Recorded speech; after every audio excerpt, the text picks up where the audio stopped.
morning, everybody. Or should I say, Bokatov, I think is the correct expression.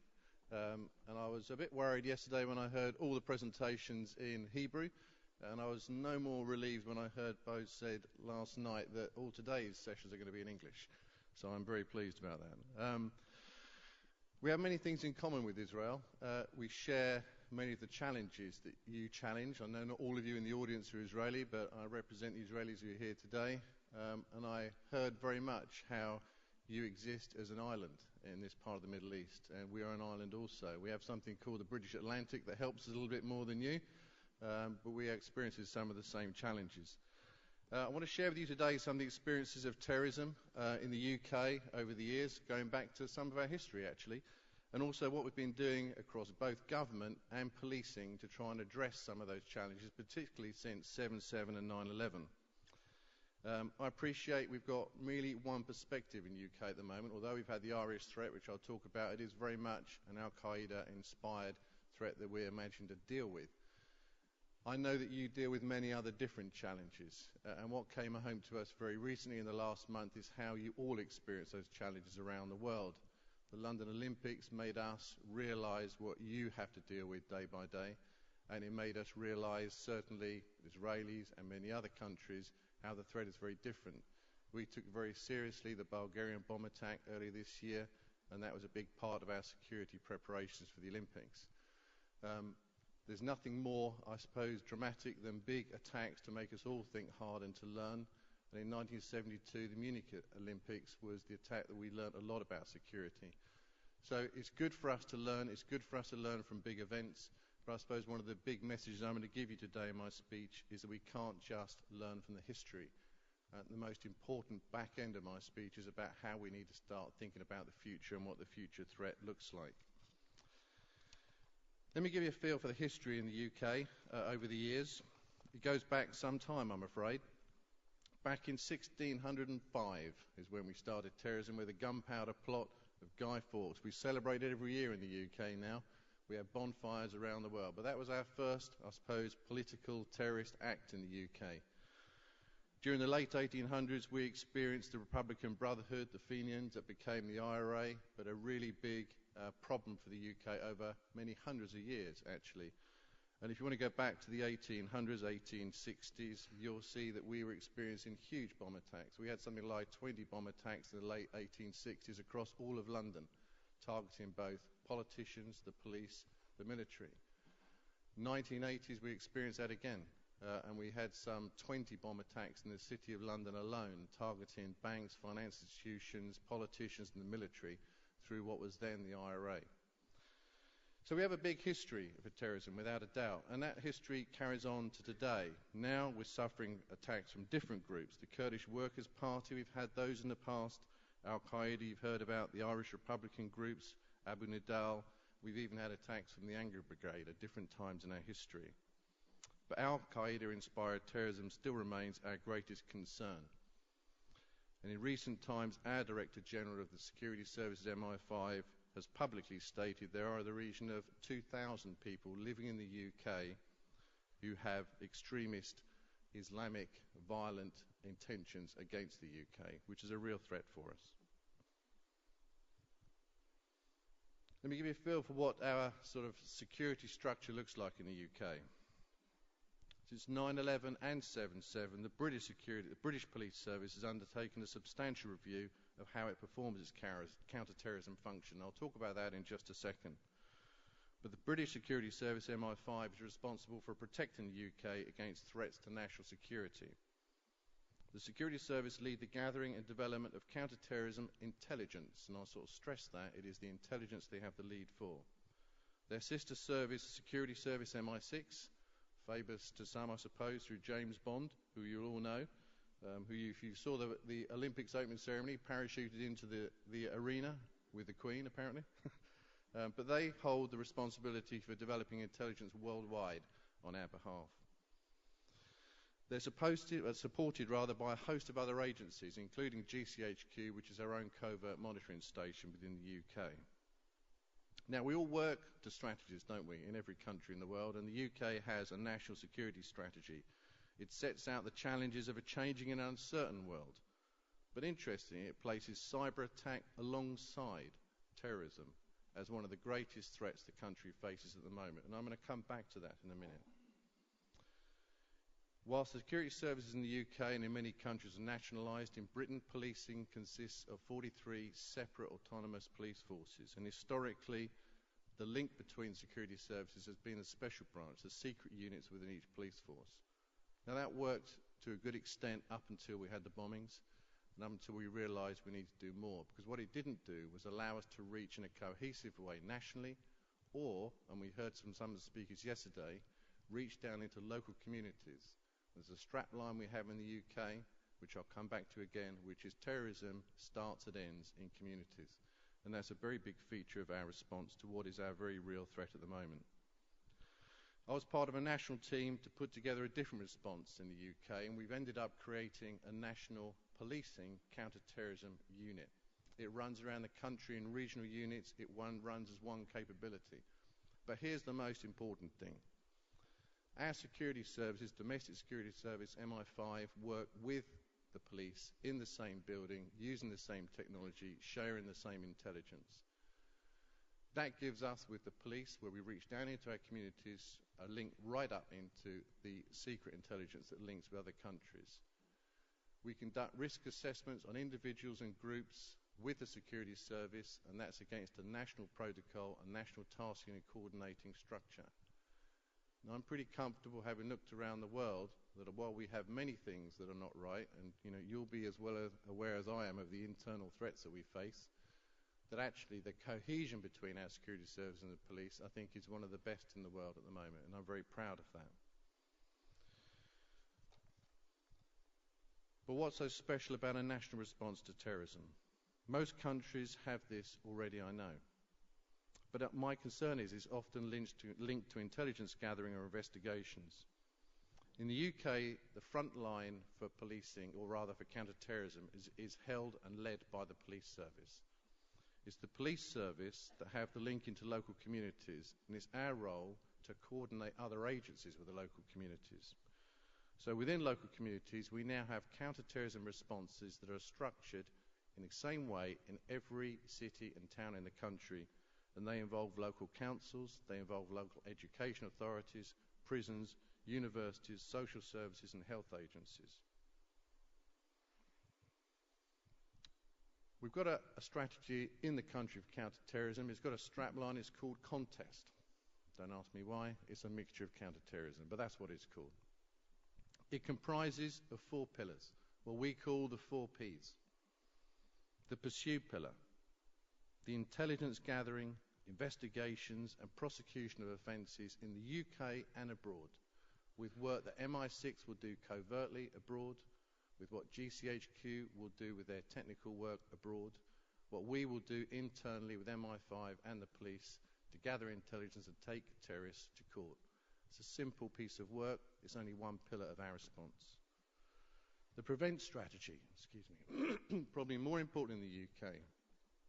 The crucial role we've got to play in local communities and indeed in other countries to influence the misplaced ideology that stems from all of the terrorist attacks that we're experiencing, certainly in the UK, to prevent people from becoming terrorists and to prevent people from supporting terrorism. The protect strategy, building sophisticated risk assessment and target hardening strategies to strengthen our protection of those people and places that terrorists might seek to attack. In that, the lead role in the UK is both MI5 and the police working together. So the security service have a lead role in the target hardening of property and people.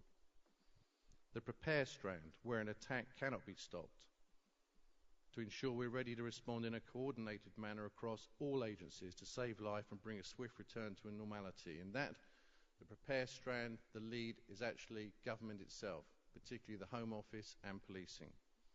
Each of those strands have got clear doctrines, very clear doctrines, that are run nationally across the country and drop down into every community.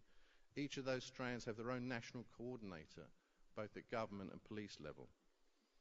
So what does it look like, and does it actually work? Well, in relation to the latter, then yes, it really does work. And we've noticed a huge difference in our national response to terrorism since certainly the 7/7 bombings. We've certainly defeated nearly every attack there has been in Britain since those bombings, but we know that one attack one day will no doubt get through, and that's what bothers us most. Some of the priorities this year under the Protect strand are to strengthen the UK borders, to reduce the vulnerability of the UK transport network, and to improve our protective arrangements around crowded places, particularly against a fast-moving hostile attack. At a local level, every police force in the UK have counter-terrorism security advisors who work with buildings and places to put in place target hardening protective arrangements. The Repair strand in every part of the country has a multi-agency response plan and multi-agency command structures. So if you go to every county in England, you'll find the local authority, health, and other agencies working alongside the police to exercise every year in readiness for a terrorist attack anywhere in the country. The sharp end, as you'd expect, our military, our special forces, the police are exercising about new methods and new technology. The entire military response has changed in the last 1 year, 2 years before that, 3 years before that. It changes rapidly. The Prevent Gender is particularly important. I haven't touched a thing, young man. Don't blame me. I don't need my slides. I'll stick over here somewhere. I mean, the Prevent agenda is particularly important because it focuses on encouraging people away from the extremist agenda. It seeks to utilise community contacts, police, health workers, religious institutions, educational establishments, everyone and every place you can think of in a local community that would start to identify violent extremism. And that's not about arresting people, because the very first thing we do is understand the rhetoric that's coming out from certain groups. The initial response that we often put in place is not policing, but it's using local communities to go back into those groups to start to change the rhetoric. This is before any attack planning. This is before we hear about someone wanting to plant a bomb. This is simply when we start to hear extremist Islamic preachings in certain areas, and we then use our partnerships with local people. The partnerships that we've built now over the last, I would say, 5 years are extremely strong in local communities. So we have police officers, both special branch and local uniformed officers, who have been working in local communities very closely with the young people in the communities, with the women in the Muslim communities, with the men, the imams and the elders, really to build a good link with what is the 99% of law-abiding people who are of Islamic faith, who have no intention at all to commit a violent act. They're the people who will help prevent and dissuade an attack happening.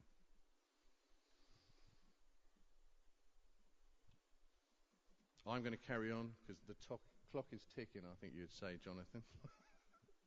6 minutes and 40 seconds. I thought it might have been. I've got some slides up here of a young man called Ibrahim. Yes, that'll be good. We had a young man called Andrew Ibrahim, who in 2008 tried to commit a bomb attack in the UK. He was from Bristol in the west of England. He converted to Islam as a teenager. He spent hours researching Islamic preachings on the internet. At his local mosque, he caused concern because of the way he was thinking and feeling and speaking to local people. It was the mosque who came to the police. It was us then who arrested him. But I can go back 5 years and tell you that would never have happened 5 years ago. We would never have heard about that, and that person would have gone on to conduct a bomb attack. And we have, and there's a slide up there showing you some of the clip shots of this man who was running around a local shopping establishment doing his attack planning. And we went back to his house. That's where the bomb-making material was there, and he was about to commit a bomb attack. Some feel the Prevent agenda is a soft agenda. Some people feel that force should always be met with force. But I can tell you this, in the Irish Troubles, in the UK, Britain, over 100 years, force never solved the problem of the Irish threat. And it only became, and I accept it's not fully solved now, but the significant change has taken place within Irish terrorism now is because of the negotiations through politicians to find peaceful solutions. And I was really enthused to hear a mixed debate yesterday, I think both you'd say, but I was very encouraged to hear that many people from Israel are very keen to try and find those negotiated solutions to what are very, very difficult situation, I expect. Under the Protect and Prepare strands, much work's been undertaken looking at vulnerable key sites. I touched on that. One of the things I suppose I wanted to stress, what we're doing now and what's different, I suppose, in our attack target hardening is structured. Where we were 5 years ago, we would go and give some advice to someone in a very unstructured way. What advice you might get in one part of the country looks slightly different, very different sometimes, the advice you get in another. Security Service MI5 led the target hardening of the country, but it's the police who deliver it at a local level. And any business or house can get target hardening advice, and we actually go to key site locations throughout the country and give very specific advice against a threat matrix. Every one of those locations in the country, and there are hundreds of thousands of them, each have a mitigation plan, an action plan, working with either private sector or public sector to try and target harden various locations. Let me just touch on one other bit, actually. We've got some, I'll move on, if I may, hold on. I can do this standing here. Look. We've gone through it. Let's return to the normal. Actually, I'm comfy there. We've got national projects such as Project Griffin and Operation Fairway. Project Griffin is us reaching into the private sector, in particular security guards. What we understood, certainly in London and the cities, while we're a police force of many thousands, you've got hundreds of thousands of private security running around our organisations. So we started to harness them and get them on board. We brought them in, we gave them an understanding of what the threat actually is. We gave them an understanding about how to run cordons. We gave them accreditation to actually help us running cordons. What should they do in terms of hostile reconnaissance? What does it look like when somebody is suspicious or standing out of the ordinary? And what we try and do is then harness those people into a weekly bridge call. So everyone who's been trained and accredited form part of a weekly telephone call. So far, just in the City of London, we've trained over 18,000 security officers now. We've just completed our 100th briefing session, and Project Griffin is now running all around the world, in Australia, in America, and many other parts of the world as well. It's a hugely important part of harnessing local communities, harnessing the other capability that exists. We have another project called Fairway. It's run by the Metropolitan Police, and I've got a colleague of mine here today, Detective Superintendent Caroline Good from the Counter-Terrorism Command. It's one part of the national structure of protecting the country. It's all about hostile reconnaissance.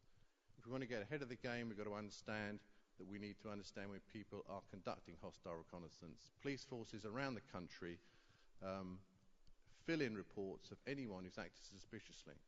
Those reports are collated nationally, and we already see links, often on a monthly basis, of people who are doing hostile reconnaissance at different sites, often hundreds of miles apart around the country, linked through either facial recognition or vehicle registration numbers or descriptions. Now, I'm rapidly running out of time, but I want to get on to the future. The most important part, I suppose, of the presentation. There's no doubt that Al-Qaeda continue to suffer significant disruption owing to the loss of many senior members of their group. And I've heard some people who have said that Al-Qaeda's days are numbered. Our problem is the ideology is not limited, and it's reaching out into every community in every part of the Western world through the internet and social media. We shouldn't be seduced into thinking that the systematic erosion of Al-Qaeda, wherever it is, as an individual, as a group, as an organisation, is actually going to reduce the threat for us. But I do think it's going to change it. I think there are two core things that start to make a difference in how that threat starts to manifest itself across the world, and that is this. And I probably won't use my notes as I've run out of time anyway.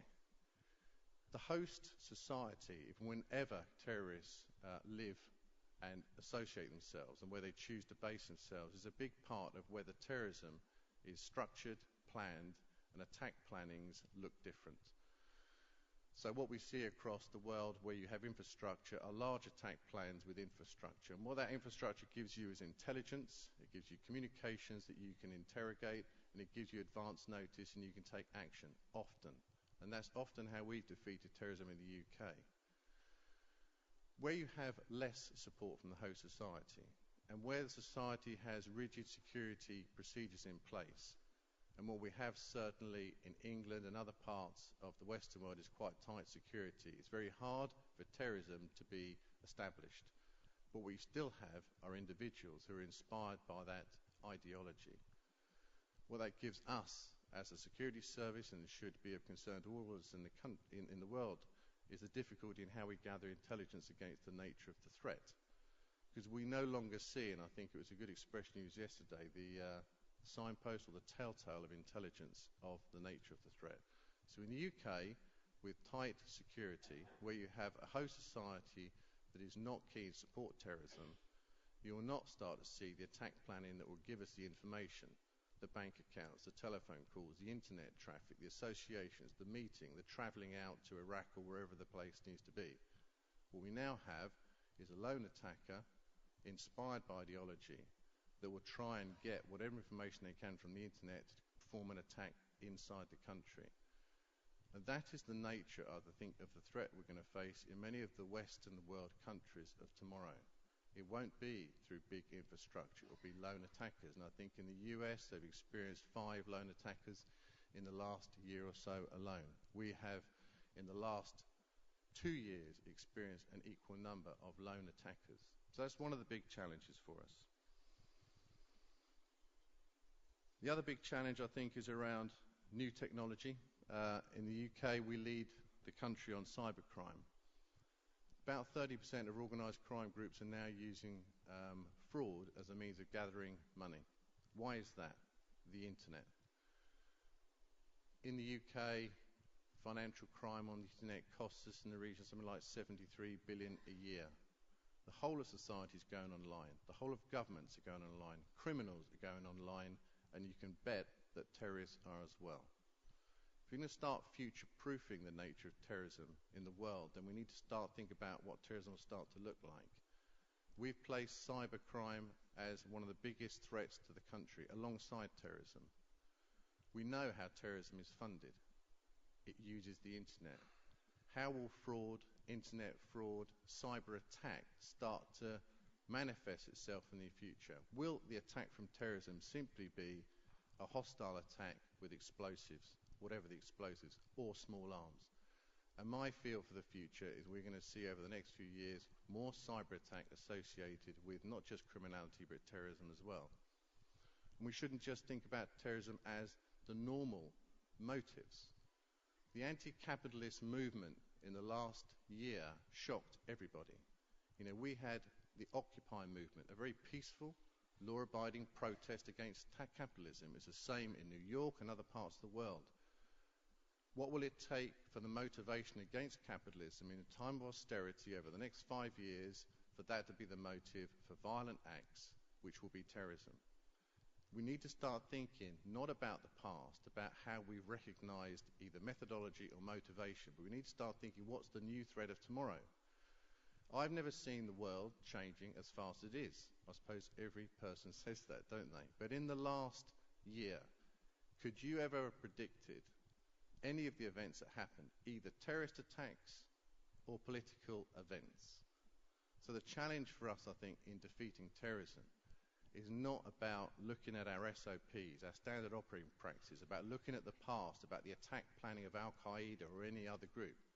The real challenge is getting ourselves ready and future-proof for the event or the method or the motivation or attack that hasn't happened yet that might be the manifestation of a new world that's coming across the corner. So, that is the end of my formal speech. I have definitely run out of time, and this was a really dull speech. I know it was. When I read it last night, it sounded dull to me. So, I wanted to do one thing to sort of liven the day up. In London, every year, we have the Lord Mayor's Show.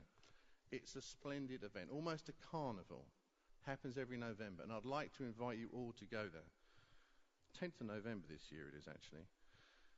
Why am I saying that? Because when you think you're having a bad day at the office, this is my good day at the office. And that's nothing to do with terrorism, but I hope you have a good morning. Thank you.